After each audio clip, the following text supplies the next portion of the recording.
दोस्तों, स्वागत है हमारा आपके अपने स्टडी चैनल गुरुजी की ज्ञानशाला में।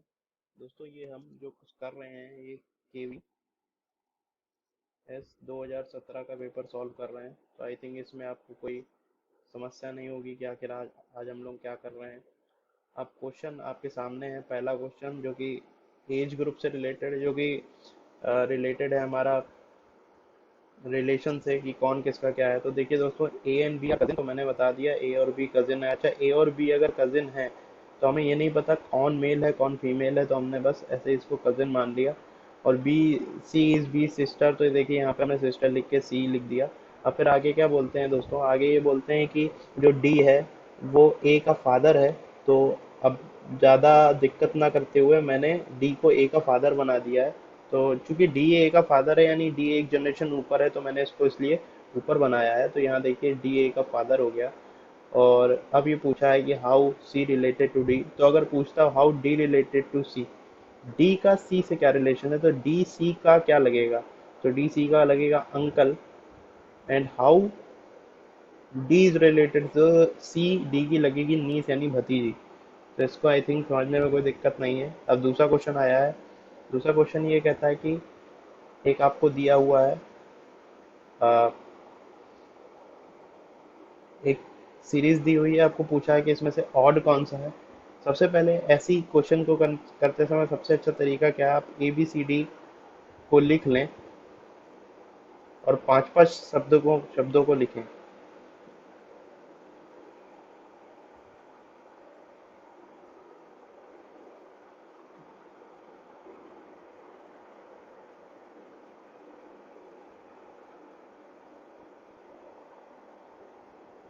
और इसमें सबसे चीज याद रखिए कि ये जो हमारे सारे शब्द हैं ये हर पांच के बाद आते हैं। इसको बोलते हैं इजोटी। इजोटी वाले शब्द हैं। इनका क्या है, 5, 10, 15, 20, 25 पोजीशन है। तो इसको आप याद रखिए, इजोटी जो होते हैं।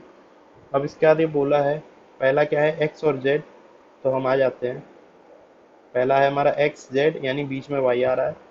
दूसरा है एम और एन, तो एम और एन क्या है, इनके बीच में कुछ नहीं आ रहा। पी क्यू के बीच में कुछ नहीं आ रहा। बी सी के बीच में कुछ नहीं आ रहा। एस टी के बीच में कुछ नहीं आ रहा। तो ऑड क्या हो गया, एक्स वाई, क्योंकि उसके बीच में क्या आ रहा है, वाई। तो अगर पूछा है ऑड क्या है, तो ऑड है एक्स वाई, एक्स जेड। तो एक्स जेड जो है ये हमारा ऑड हो जाएगा, तो ये हमारा सही उत्तर हो जाएगा। तो आई थिंक इसको समझने में कोई दिक्कत नहीं होगी। अब दोस्तों, अगला जो क्वेश्चन है वो मैं उस पर ज़्यादा समय नहीं देना चाहता, क्योंकि ये बहुत आसान क्वेश्चन है और पिछले वीडियो में करता हूँ। फिर भी मैं आपको एक बार इसका व्यू दे देता हूँ, ओवरव्यू। जब भी ऑफ लिखा हो मतलब आपको पूरा करना है, तो 15% ऑफ 15, तो आप क्या करो, 15% करो इंटू 15 करो, प्लस 16% ऑफ 16 माइनस 17% ऑफ। तो ऑफ को हटा के हम पूरे का निशान लगा देंगे। अब ये कितना होता है दोस्तों, 15 15 कितना होता है, 225। 16 16 256, और ये 289। अब अगर आप इसको करोगे तो कितना आएगा, -0.23 आएगा, आई थिंक 33 आएगा। और ये 2.25, आप इसको करोगे तो 1.92 इसका आंसर। तो ये इसका सही उत्तर होगा। तो इस हिसाब से ऐसे क्वेश्चन को करते हैं। ये मैंने पिछले वीडियो में भी कराया है, आप वहाँ भी जाके देख सकते हैं। तो आई थिंक इसको समझने में कोई दिक्कत नहीं होगी। तो ये था। अब चौथा क्वेश्चन आता है। 6 फ्रेंड्स हैं, A B C D E are sitting around a round table. तो हम एक राउंड टेबल बनाते हैं, ठीक है, in such a way that A is between E and F. मैं क्या करता हूँ, एक ई लिखता हूँ, एक एफ लिखता हूँ, और ए को यहाँ बैठा देता हूँ। E is opposite to D, C is not on either side of E and either side of E, यानी कि सी जो है वो ना तो इस तरफ है ई के, ना इस तरफ है। यानी सी कहाँ पे आ जाएगा, यहाँ आ जाएगा कहीं, ठीक है। तो सी को मान लीजिए कि हम यहाँ बैठा दिए। The person opposite to D, तो देखिए यहाँ तो बहुत ही आसान क्वेश्चन हो गया है। E is opposite to D, तो D is opposite to D का, E का अपोजिट अगर D है तो D का अपोजिट क्या होगा? E होगा। तो ये तो बहुत आसान क्वेश्चन था। तो ये हो गया हमारा, ये क्वेश्चन भी सॉल्व हो गया। अब मैं आगे बढ़ता हूँ।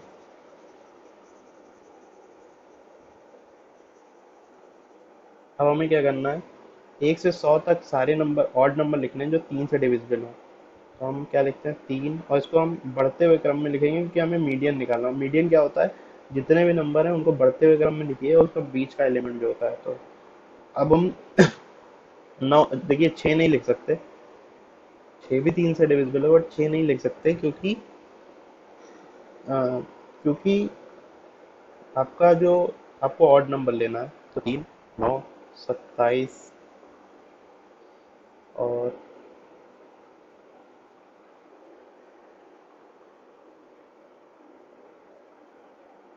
15, 21, 27, 30, 39, 45, बस 1 से लेके 50 तक लिखना है, 3 के डिवीजर। तो हमने लिख दिए। अब उसमें पूछा है कि मिडिल एलिमेंट क्या होगा। तो दोस्तों अब मिडिल एलिमेंट हम देखना शुरू करते हैं। 1, 2, 3, 4, 5, 6, 7, 8।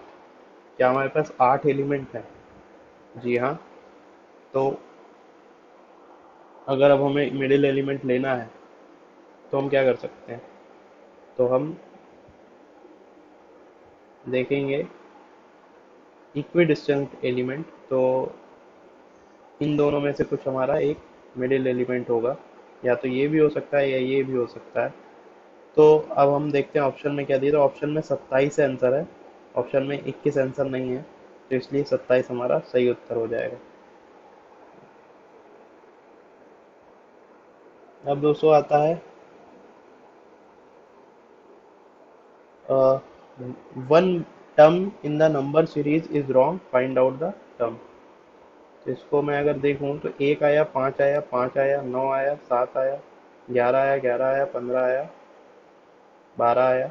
तो ये दोस्तों एक्चुअली जो सीरीज चल रही है, 1, 5, 5, 9, 7, 11, 11, 15, 12, 17। अब सबसे पहले ऐसे में अगर आप समझ में नहीं आ रही सीरीज, तो पहली सीरीज ये वाली लो आप, एक एक टर्म छोड़ के वाली सीरीज। तो ये क्या आएगी, 1, 5, 7, 11, 1, 5, 7, 11, 12, 17। और फिर दूसरी सीरीज आप लो जो एक टर्म छोड़ के नहीं है, नहीं, 5 से जो 5, 9, 11,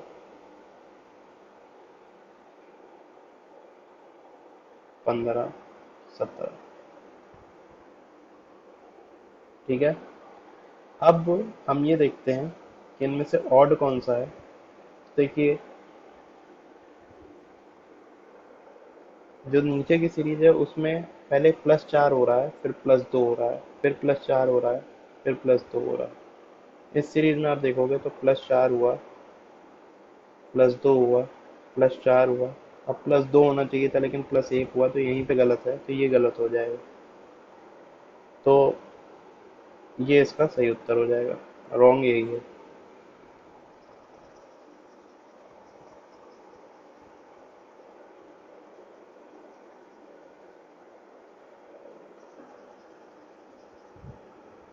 अब दोस्तों मैं अगले क्वेश्चन पे आता हूँ। Find out the next 3 terms of the series. 1, 2, 3, 5, 8।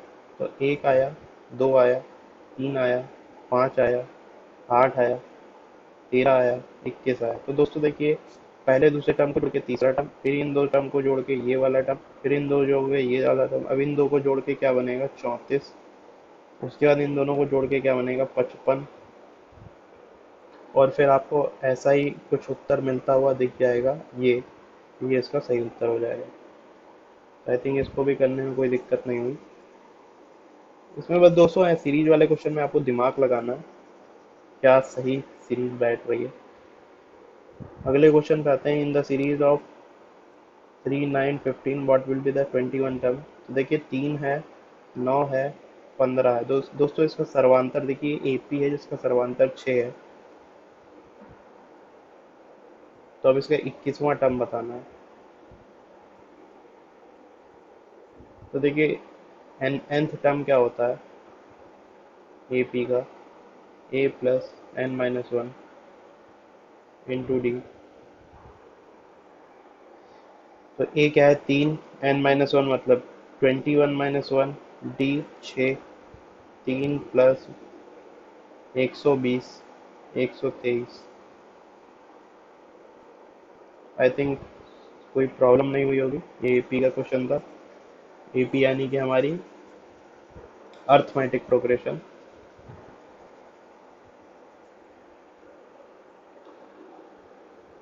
Right the missing term in the ये। तो दोस्तों फिर से अब ये आ गया है। तो A B C D E, I think इतने से ही आप आंसर निकाल दोगे। बी ए सी लिखा है यानी पहले ये लिया फिर ये लिया फिर ये लिया, फिर सी बी डी दिया यानी सी लिया फिर ये लिया फिर ये, यानी बीच वाला पहले और इसके लेफ्ट वाला फिर राइट वाला। तो डी सी ई लिखा फिर डी पे आ गए तो डी सी ई। अगली बार क्या लेंगे, तो अगली बार लेंगे ई डी और एफ। तो ई डी एफ जो है इसका सही उत्तर हो जाएगा, ई डी और एफ। क्या कर रहे हैं, पहले मिडिल टर्म ले रहे हैं, फिर लेफ्ट वाला टर्म ले रहे हैं, फिर राइट वाला टर्म ले रहे हैं। तो इस तरह से ये कुछ सीरीज बन रही है।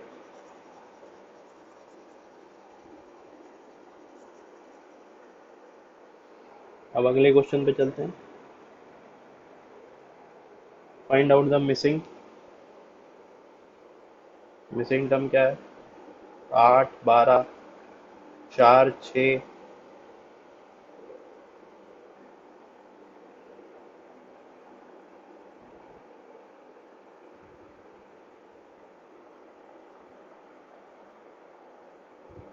देखिए दोस्तों 8 है, 4 है, 12 है, 6 है, फिर कुछ है नहीं पता हमें, फिर 9 है, फिर कुछ है। सबसे पहले हम ये देखते हैं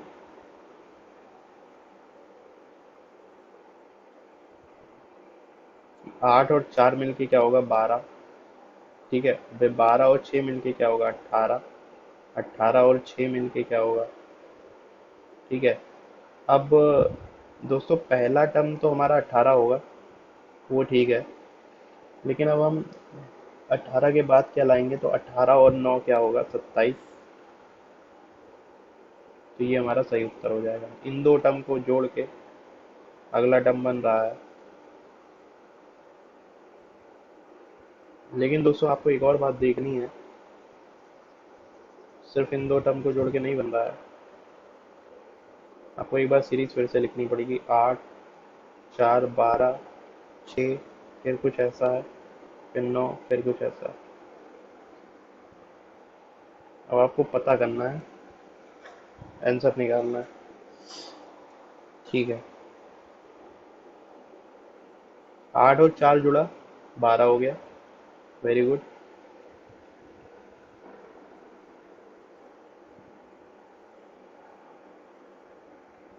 अब 8 का आधा क्या है 4 है, ठीक है। फिर 8 4 जुड़ के 12, फिर 12 का आधा क्या है 6 है, 12 और 6 जुड़ के क्या 18। फिर 18 का क्या आधा क्या है 9 है, फिर 18 9 जुड़ के 27। तो ये सीरीज चल रही है, यानी क्या हो रहा है फर्स्ट टर्म सेकंड टर्म जुड़ रहा है तो थर्ड टर्म बन रहा है। फिर डी जो है वो c/2 हो रहा है और इस हिसाब से सीरीज बन रही है ए बी सी और डी, ऐसे ऐसे सीरीज चल रही है। तो इस हिसाब से हमारा क्या होगा 18 और 27 ही सही उत्तर होगा। अब अगला पूछा है,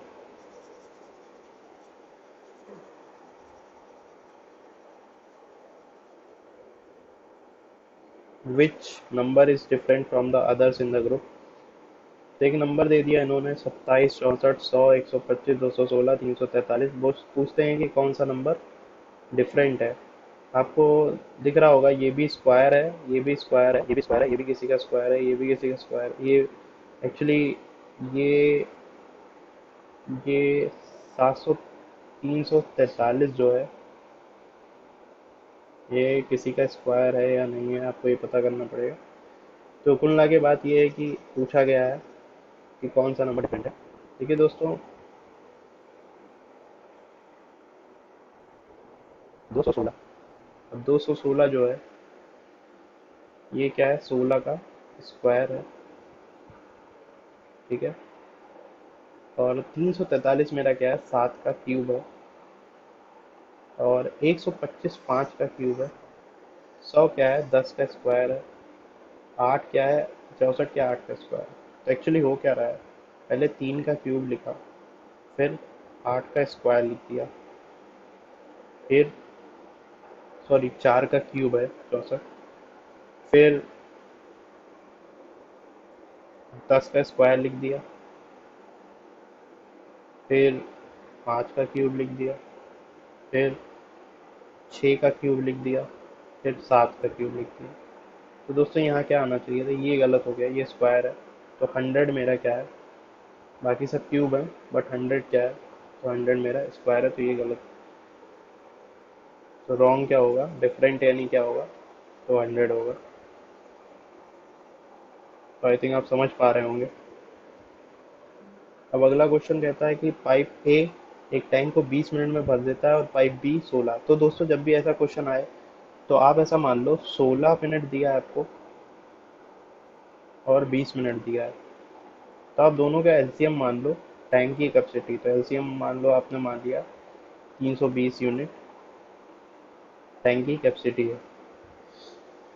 तो ए जो है वो 20 मिनट में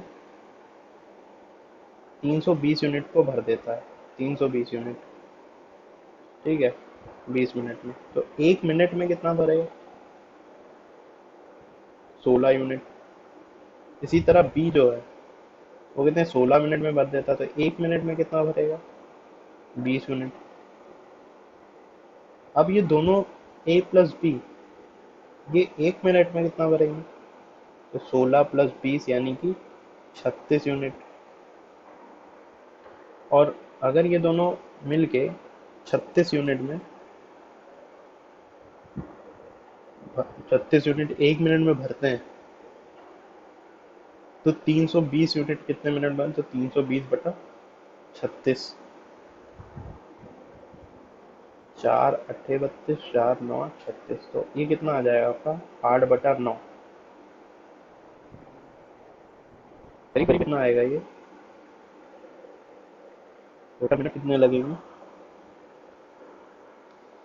तो मुझे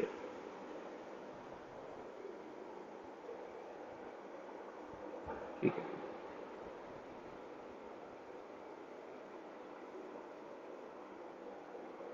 320/36, करीब 9 मिनट लगेगा।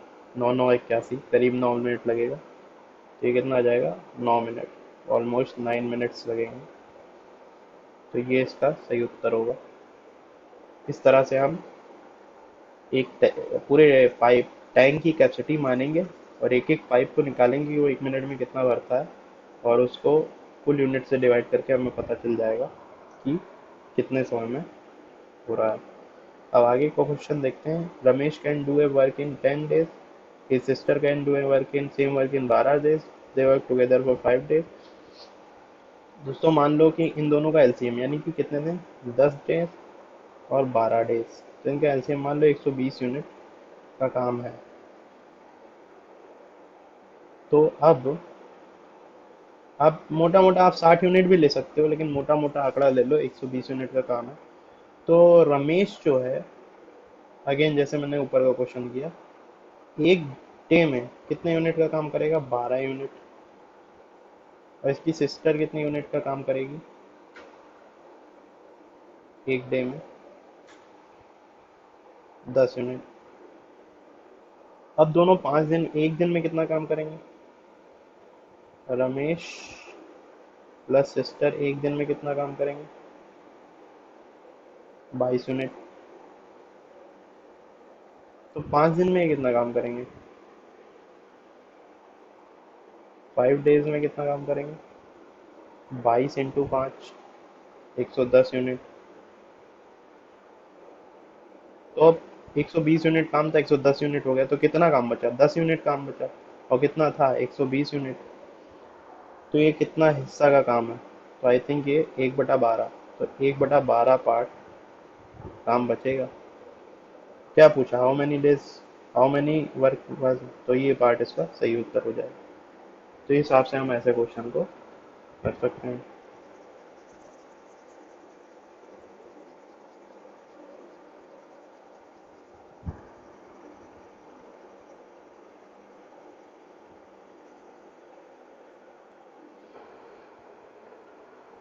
अब हम अगले क्वेश्चन पे आते हैं।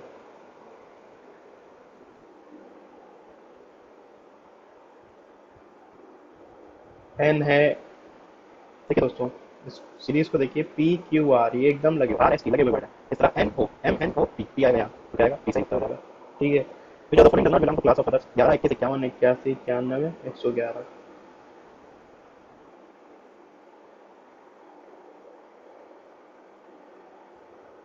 दोस्तों अगर आप देखोगे,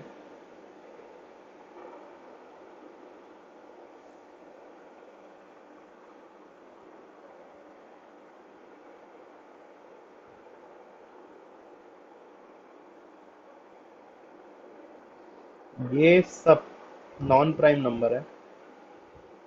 क्यों? क्योंकि 7 × 21 होता है, 17 × 51 होता है, ठीक है, 13 × 7 = 91 होता है,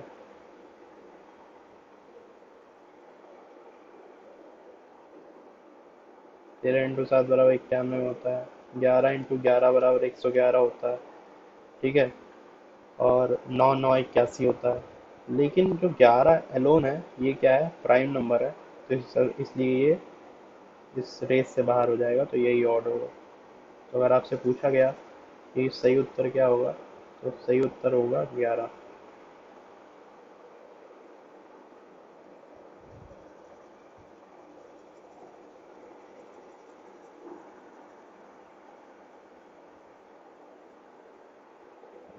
cost of pencil, cost of a pen is 5 times the cost of pencil.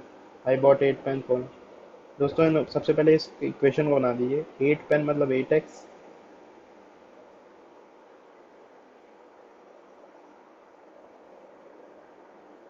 8 pen का मतलब, मैं ये क्वेश्चन कर रहा हूँ, 8x + 4y = 132। तो हमें 5x + 5y निकालना है। अब कॉस्ट ऑफ, मान लीजिए पेन की कॉस्ट x है और पेंसिल की कॉस्ट y है। तो cost of pen is 5 times the cost of pencil, ये है। तो अगर इसको यहाँ पर करते हैं, क्या आएगा हमारा? 40y + 44y = 132। तो क्या आएगा? y = 132 / 44।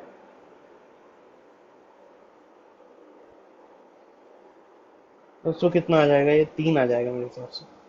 अब x कितना आ जाएगा? 15 आ जाएगा। तो एक बार इसको रख के देखते हैं। तो 8 × 24,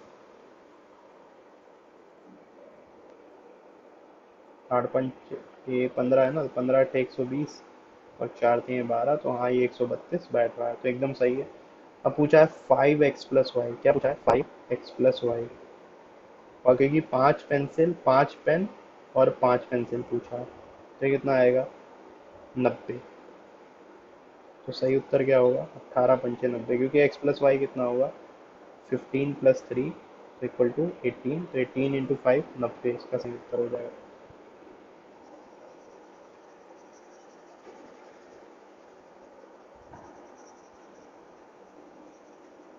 दोस्तों अगले क्वेश्चन पे आते हैं। If 5th of month falls 2 days after Monday, what will be precede 23rd of the month?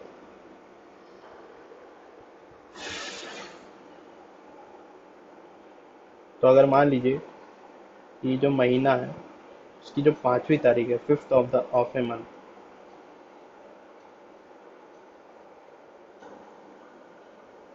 तो 5th ऑफ ए मंथ। मैं क्वेश्चन दिखा देता हूँ आपको।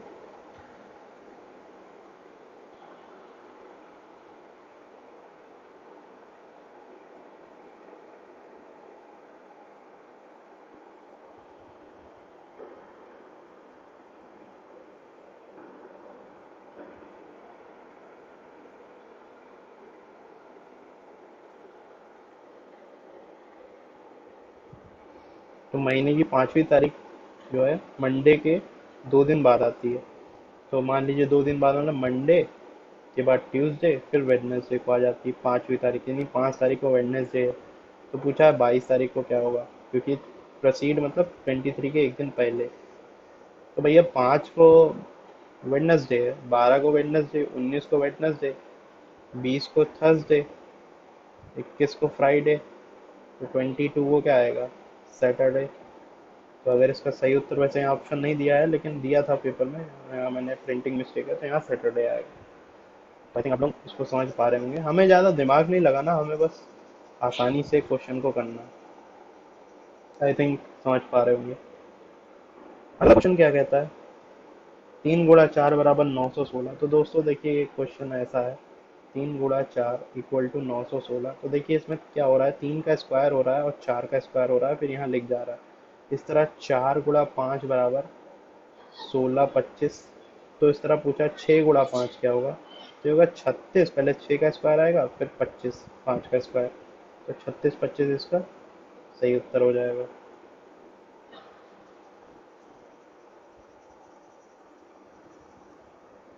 अब दोस्तों अगला क्वेश्चन देखता हूँ मैं।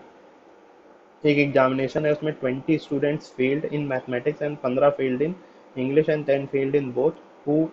तो देखिए दोस्तों ऐसे क्वेश्चन में क्या करिए, आप वेन डायग्राम बनाइए जहाँ पे दो अलग अलग बोला जाए आपसे कि ये इतने में फेल हुए, वो इतने में फेल हुए, और फिर कुछ लोग बोथ में भी फेल हो गए, या कुछ सिर्फ एक में फेल हुए दूसरे में नहीं हुए, ऐसी कुछ लैंग्वेज लिखी हो। तो आपको सबसे पहले वेन डायग्राम बनाना है। तो वेन डायग्राम बनाने के लिए मैं बता देता हूँ कैसे बनाया जाता है। सबसे पहले एक यूनिवर्सल सेट होता है। तो यूनिवर्सल सेट में क्या होता है, टोटल नंबर। तो टोटल नंबर आई थिंक कितना दिया है, तो अभी हमें शायद टोटल नंबर ही निकालना है। तो टोटल नंबर हमने मान लिया n है। अब मान लीजिए एक, इन्होंने क्या बोला है, एक मैथमेटिक्स का मान लीजिए बोला, एक मान लीजिए इंग्लिश का। अब दोस्तों अब मान लो कि 15% लोग मैथमेटिक्स में फेल हुए और 10% नहीं 20% मैथमेटिक्स में फेल हुए, 15% लोग इंग्लिश में फेल हुए और 10% दोनों में हुए। तो दोस्तों देखिए 10 दोनों में हुए हैं और मैथ्स में पूरे कितने हुए हैं, 20। यानी यहाँ क्या आएगा, 10। यानी इतने पोर्शन में क्या आएगा, 10। और इतने पोर्शन में तो ऑलरेडी क्या है, ये तो बोथ वाले हैं, ये जो हैं ये बोथ वाले हैं। और इस तरह से अगर आप इंग्लिश का देखोगे तो इतने में क्या आएगा, तो इतने आएगा 15 - 10, यानी इतने में क्या आएगा, इतने में आएगा 5। ठीक है, आई थिंक आप समझ पा रहे होंगे। तो अगर मैं आपको बताऊं इतने में क्या आएगा, तो यहाँ आएगा 5। क्यों, क्योंकि ऑलरेडी 10 तो बोथ में आई काउंट हो ही गए हैं ना, तो वो भी तो इंग्लिश में है। इंग्लिश में टोटल कितने हैं, 15। अब वो पूछते हैं कि those who have passed in both number. अब जो ये तो फेलियर है, तो पास कितने में, तो सबसे पहले ये निकाल लेते हैं कि अगर n है तो अगर मान लो कि अ, दोनों सब्जेक्ट, आप देखिए दोनों सब्जेक्ट में फेल कितने होंगे, 10 + 10 + 5, यानी कि 25% लोग दोनों सब्जेक्ट में फेल होंगे। यानी कितने लोग पास होंगे, 75% लोग पास होंगे दोनों मिला के। अब पास होने वाला नंबर कितना है, 300। तो 300 लोग पास हैं। ठीक है, तो अब हमें ये देखना है, आई थिंक आपने ये फिगर नोट कर लिया होगा।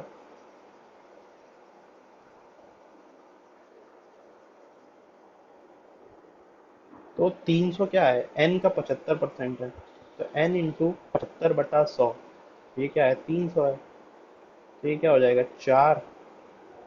तो n कितना आ जाएगा, 400। टोटल स्टूडेंट्स कितने थे? 400। ये सही उत्तर हो जाएगा।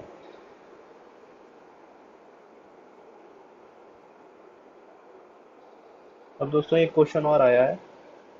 A fruit seller sold 72% of Apple that he had. मान लीजिए उसके पास एक्स एप्पल था, तो 0.72 एप्पल उसने एक्स एप्पल उसने बेच दिया। And he found that still 70 Apple था लेफ्ट इन द शॉप। तो टोटल नंबर तो दोस्तों बचेगा कितना अगर इतना बेचेगा?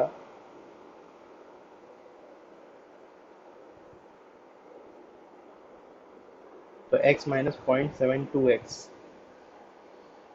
0.28x का बचेगा। अब जो 0.28x है वो तो बचा हुआ एप्पल है, वो कितना बचा? 70। तो x क्या होगा? 70/28। अगर मैं जीरो हटाऊँ तो 7 दामा 70, 7 चौके 28, ये कितना आ जाएगा? 25, 250। तो इनिशियली उसके पास कितना था? 250। तो अगर आपसे कोई पूछे सही उत्तर क्या होगा, तो सही उत्तर होगा बी पार्ट।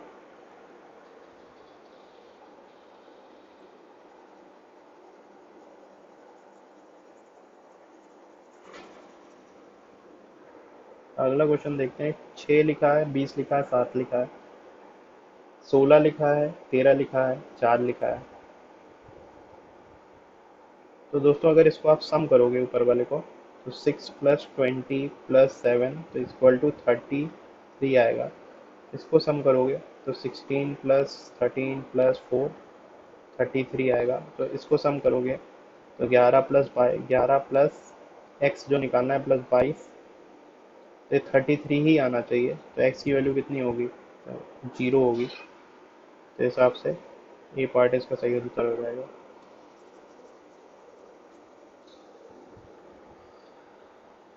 अब दोस्तों पूछा है कि नेक्स्ट लेटर क्या होगा सीरीज का।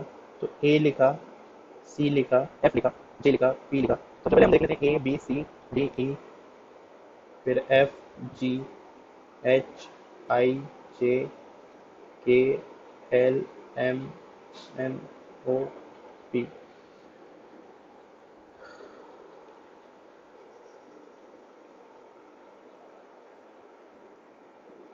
Q R S T you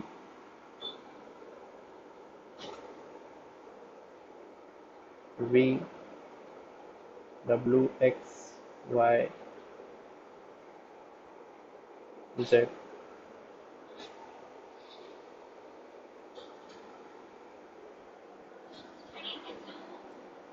अब हम ये देखते हैं सबसे पहले क्या आया, ए आया, फिर एक स्थान छोड़ के सी को लिया गया, फिर यहाँ पे एफ आएगा, फिर दो स्थान छोड़ के एफ को लिया गया, फिर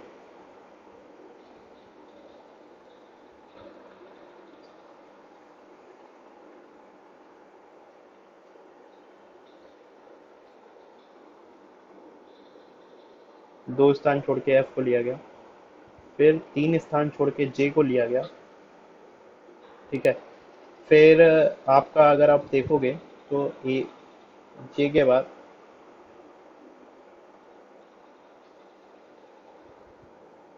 एक दो तीन चार पाँच, पांच स्थान छोड़ के पी को लिया गया। फिर अब छह स्थान छोड़ा जाएगा। ठीक है, पहले कितना स्थान छूटा है? +1, फिर कितना छूटा? +2, फिर कितना छूटा? +3, फिर कितना छूटा? +4, फिर कितना छूटा? +5, अब कितना छूटेगा? +6। तो एक दो तीन चार पाँच छः, डब्लू आएगा। तो डब्लू इसका सही उत्तर हो जाएगा। तो आई थिंक ये भी क्वेश्चन आपको आसानी से समझ में आ रहा होगा।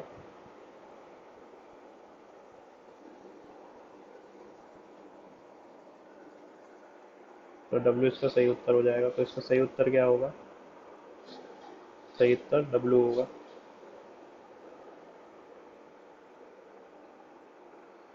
अब पूछा है find out the missing term in the series. तो 3 है, 5 है, 9 है, 17 है। अब क्या आएगा नहीं पता। 65 है, 129, 3, फिर 4 9 फिर 8। तो देखिए यहाँ पे 2 की पावर 1 जुड़ा, यहाँ 2 की पावर 2, 2 की पावर 3 जुड़ा। तब क्या जुड़ेगा? 2 की पावर 4 जुड़ेगा। तो 17 और 16 कितना होगा? 33। तो यहाँ पे क्या आएगा? 33। तो ये उसका सही उत्तर हो जाएगा। अब आता है नेक्स्ट टर्म बताना है। तो दोस्तों ये क्वेश्चन अब मैं छोड़ देता हूँ आपके ऊपर, या तो होमवर्क क्वेश्चन हो गया। आप कमेंट बॉक्स में बताइएगा कि क्या आएगा इसका। अब अगला क्वेश्चन आता है। तो क्वेश्चन पूछता है कि 1 2 4 7 11। तो दोस्तों पहले 1 + 1 बढ़ा, फिर +2, फिर +3, फिर +4, अब आएगा +5, तो क्या आएगा 16 आएगा। तो ये इसका सही उत्तर है। अब ये पूछा है नंबर ऑफ ट्राइंगल बताने हैं। तो 1 2 3 4 5 6 7 8, तो 8 तो ये हो गए। अब इसके बाद दोस्तों एक ट्राइंगल ये हो गया, एक ट्राइंगल ये हो गया, एक ट्राइंगल ये हो गया। ठीक है। तो हमें पूछा है कि कितने ट्राइंगल होंगे, तो 8 तो छोटे छोटे वाले हो गए। हम एक बार इस फिगर को बना लेते हैं।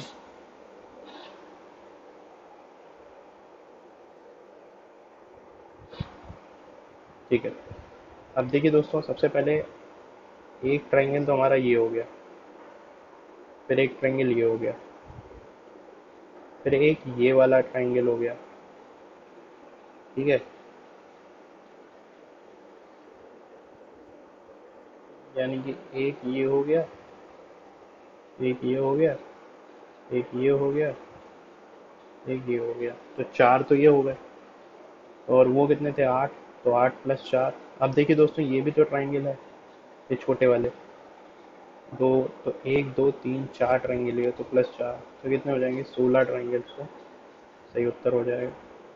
ऐसे ऐसे क्वेश्चन की कोई ट्रिक नहीं होती, आपको बस गिनना है, सबसे अच्छा तरीका यही होता है। फिर अब फिर से आ गया। तो बोलता है ACEG = दोस्तों इसमें कुछ नहीं हो रहा। ए सी के बीच वाला जो एलिमेंट है बी, ई के बाद, ई के पहले का जो एलिमेंट है -1 कर रहे हैं, और इधर भी -1 कर रहे हैं, इधर -1 कर रहे हैं, और इधर भी -1 कर रहे हैं। ठीक है।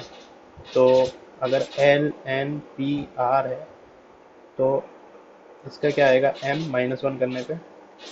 तो क्योंकि क्योंकि ABCDEFGHIJKLMNOP, और ये क्या आएगा, O आएगा यहाँ।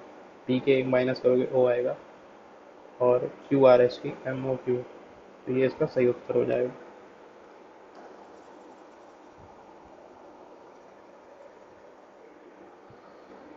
मैं अगले क्वेश्चन पे आता हूँ। फिर से मिसिंग टर्म बताना है। तो आई थिंक ये थोड़ा प्रिंटिंग मिस्टेक है, इसको आपको देखना पड़ेगा कि ये क्या है, तो इस क्वेश्चन को आप छोड़ देते हैं। अगर सीट को ऐसा कोड किया गया है, यानी SEAT को हम लिखते हैं 4321, और STORM को लिखते हैं 41675। अब देखिए दोस्तों, इन दोनों में कॉमन क्या है, एक तो T कॉमन है, एक S कॉमन है, और उनका कोड क्या कॉमन है, एक तो 4 कॉमन है और एक 1 कॉमन है। ठीक है। तो इसका मतलब ये है कि S और T को 4 या 1 या 1 या 4 लिख सकते हैं। ठीक है। अब अगला देखते हैं, तो मास्टर को कैसे लिखा जाएगा। तो मास्टर में जाहिर सी बात है, आपका S भी आएगा और T भी आएगा, तो 4 भी आएगा और 1 भी आएगा। तो हमें क्या लिखना है, मास्टर। तो सबसे पहले तो क्या करेंगे, 4 1 वाले ऑप्शन छांट लेंगे, तो एक ये उत्तर हो सकता है, ये उत्तर हो सकता है। अब उसके बाद देखते हैं कि मास्टर में क्या आ रहा है, आर आ रहा है, और आर हमारा स्टॉर्म में भी आ रहा था। तो इन दोनों में क्या कॉमन है, दोनों ऑप्शन में।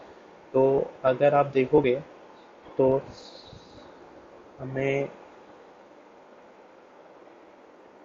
एम कॉमन है।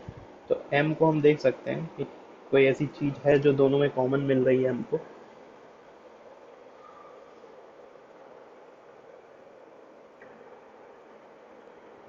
तो दोस्तों अगर आप एम को देखोगे, तो 5 दोनों में क्या क्या कॉमन है, स्टॉर्म और दिए गए ऑप्शनों में क्या क्या कॉमन है। दिए गए ऑप्शन क्या है, 5 3 4 1 3 7। दूसरा ऑप्शन क्या है, 5 2 4 1 3 7। तो 5 4 1 3 7 और 5 4 1 3 7 दोनों में है। लेकिन अब हमें ये देखना है कि कौन सा सही है। तो दोस्तों आपको एक बात बताओगे कि ए जो है, वो मास्टर में भी है, इसमें भी है। तो ए क्या है यहाँ पे, तो ए को हम या तो 3 होगा या 2 होगा, ठीक है। तो और हम ई को भी देखेंगे, तो ई क्या हो सकता है, ठीक है। तो जाहिर सी बात है मास्टर,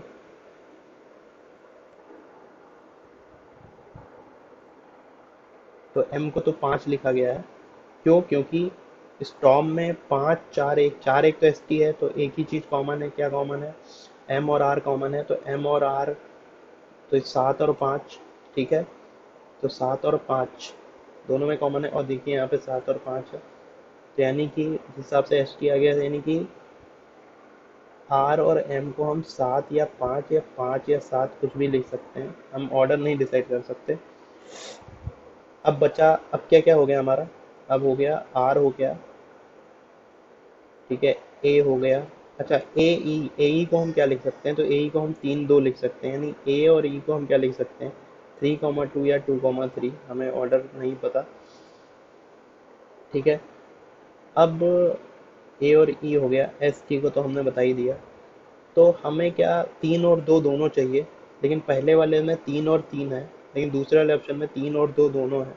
तो ये हमारा सही उत्तर हो जाएगा, क्योंकि ये हमारे ए ई को भी सेटिस्फाई कर रहा है, एस टी को भी कर रहा है, आर एम को भी कर रहा है, सारी कंडीशन सेटिस्फाई कर रहा है। तो हम क्या करेंगे, डी पार्ट इसका सही उत्तर हो जाएगा।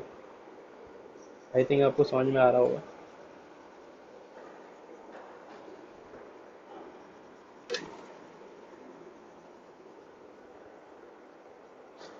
अब अगला क्वेश्चन देखते हैं। क्वेश्चन कहता है डार्क लाइट, तो डार्क और लाइट आपस में क्या है, विलोम है। तो कोल्ड का क्या होगा, हॉट होगा। तो ये इसका सही उत्तर हो जाएगा। अब अगला ये क्या बोलता है, इससे ऊपर वाला, does not belong to class of other, 3 5 11 14 17 21। तो देखिए दोस्तों, ये सारी चीज़ें क्या हैं, विषम है, और ये सम संख्या है, तो 14 इसका सही उत्तर हो जाएगा। इसके बाद क्या है, फिर से कोडिंग रिकॉर्डिंग का क्वेश्चन आ गया, तो इसको एक बार कर लेते हैं। तो फायर को, जो फायर है उसको लिखा गया है 3,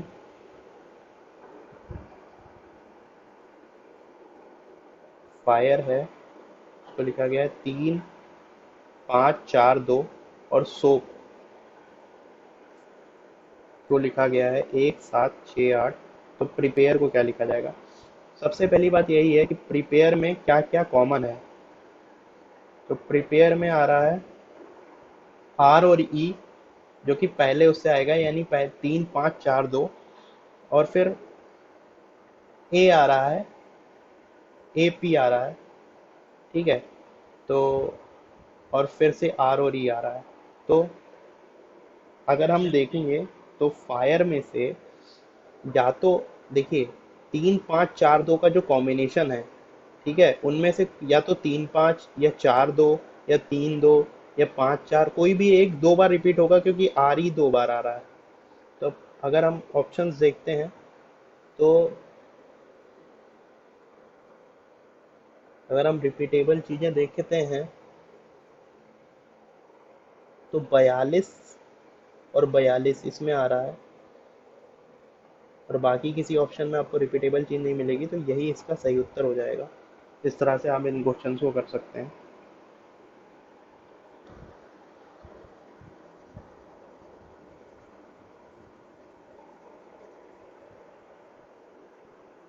A mean of 10 children is 13, and one children joins the group. The mean is increased by 1 year.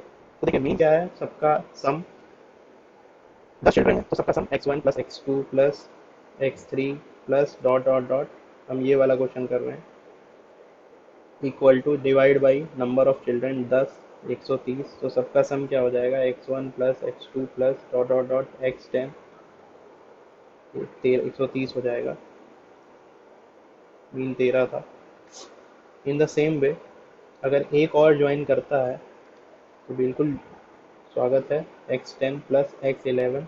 तो मीन क्या हो जाता है, मीन हो जाता है हमारा, 1 साल बढ़ जाता है, यानी हो जाता है 14। लेकिन अब एक और ज्वाइन कर लेगा तो कितना हो जाएगा, 11 लोग हो जाएंगे। तो x1 + x2 dot dot dot x10 plus x11, इनकी वैल्यू कितनी हो जाएगी 14 × 11। लेकिन अब दोस्तों इतने की वैल्यू क्या है, 130 ऊपर दिया हुआ है। तो x11 अगर आपको निकालना है तो x11 क्या आ जाएगा, 14 × 11 माइनस 130। तो अगर आप इसको करोगे तो कितना आएगा, 14 × 11 यानी कि 154 माइनस 130, तो 24 साल इसकी सही उम्र आ जाएगी। ये इसका सही उत्तर होगा। आई थिंक आपको समझ में आ रहा होगा।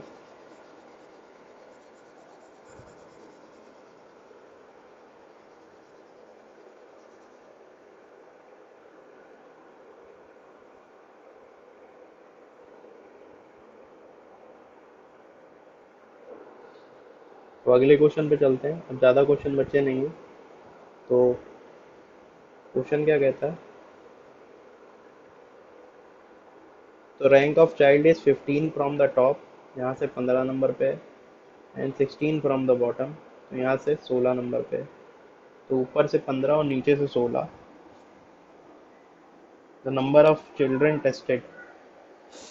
दोस्तों ऐसे क्वेश्चन को करते समय आप सबसे पहले एक छोटा सा नंबर लीजिए, 1 2 3 4 5 और 6, इतना ही लीजिए। अब देखिए तीन जो है अगर इसको हम अरेंज करते हैं तो टॉप से थर्ड नंबर पे है और बॉटम से फोर्थ नंबर पे है।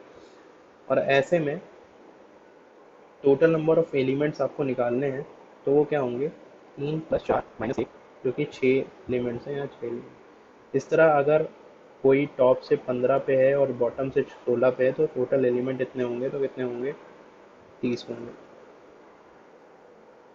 तो ये उसका सही उत्तर हो जाएगा।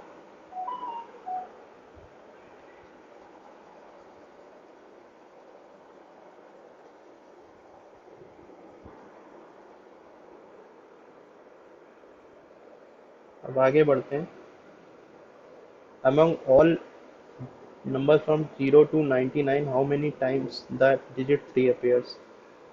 तो इसका सबसे अच्छा तरीका दोस्तों यही है, आपको ज़्यादा दिमाग नहीं लगाना, आप सीधे 0 से लेकर 99 तक के नंबर लिख लीजिए और देख लो आप कितनी बार 3 आता है। तो सबसे ज़्यादा बार 3 तो आएगा 30 वाली लाइन में, 30, 33, 36, 39, 42। तो 42 में तो 3 खैर नहीं आएगा, तो इसमें आएगा। और बाकी कहाँ आएगा, तो 3 में आएगा, और 13 में आएगा, 23 में आएगा, 43 में आएगा, 53 में आएगा, 63, 73, 83, 93। तो ये कुछ आंकड़े हैं जिनमें 3 आएगा और आप आराम से इसको जोड़ सकते हैं।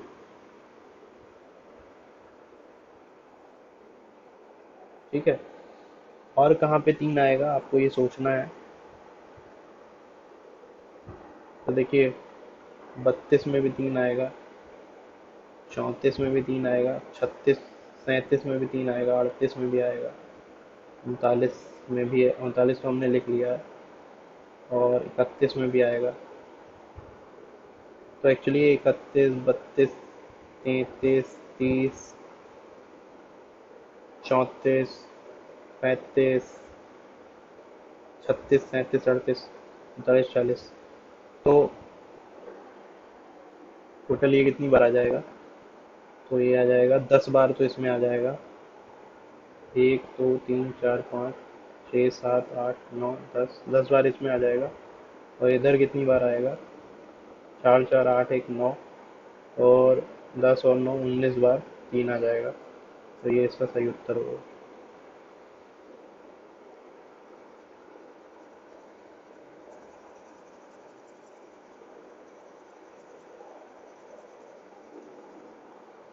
दोस्तों ये अगला क्वेश्चन है।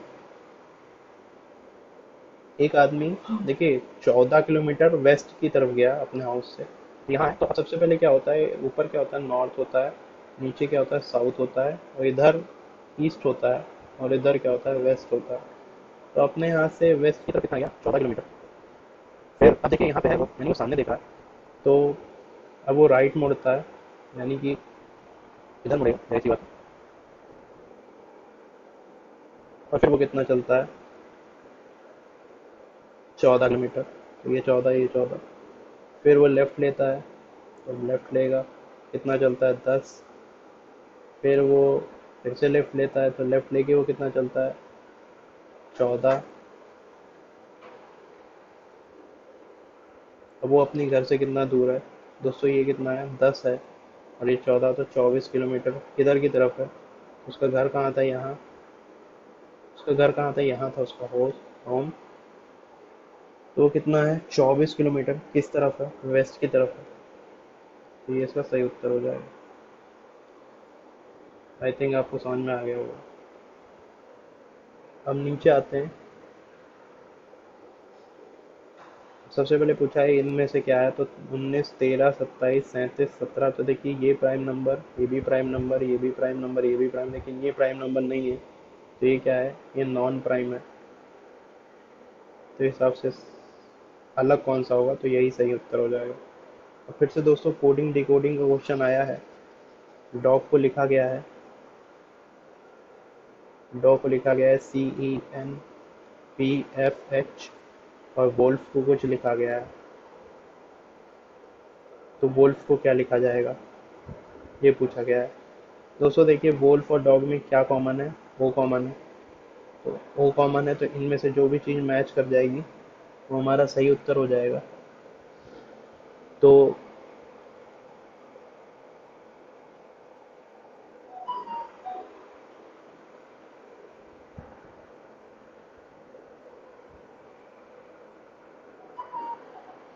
दोस्तों अगर आप यहाँ देखोगे, इसको हमने क्या लिखा है, ये लिखा है। तो अगर आप ए बी सी डी में थोड़ा सा जाओगे, ए बी सी डी में,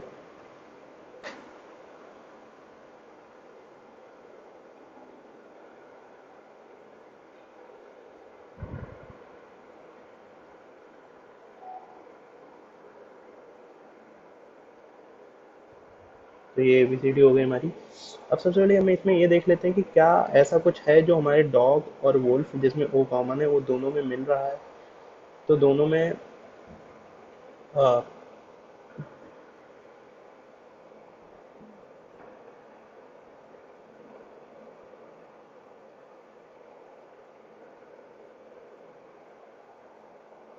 तो ऐसे हम इसको नहीं आइडेंटिफाई कर पाएंगे।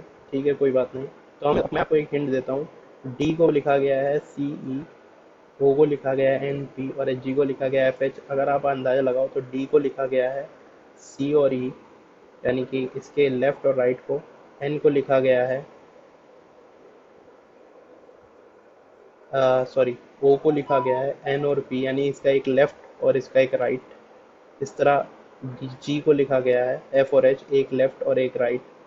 इस तरह का W को लिखोगे तो क्या लिखोगे, एक लेफ्ट यानी V और एक राइट यानी X। तो V और X आएगा, तो V और X आएगा, तो ए पार्ट इसका सही उत्तर हो जाएगा। आपको ज़्यादा चेक करने की जरूरत नहीं है। तो ठीक है दोस्तों, ये क्या था, 2017 KVS का पूरा सोल्यूशन हो गया आपका। किसका, न्यूमेरिकल एबिलिटी और रीजनिंग का। आगे के क्वेश्चन में मैं और आगे की वीडियो में मैं और भी क्वेश्चंस लाता रहूँगा। तब तक के लिए धन्यवाद, और चैनल को सब्सक्राइब कर दीजिए अगर सब्सक्राइब नहीं किया है तो।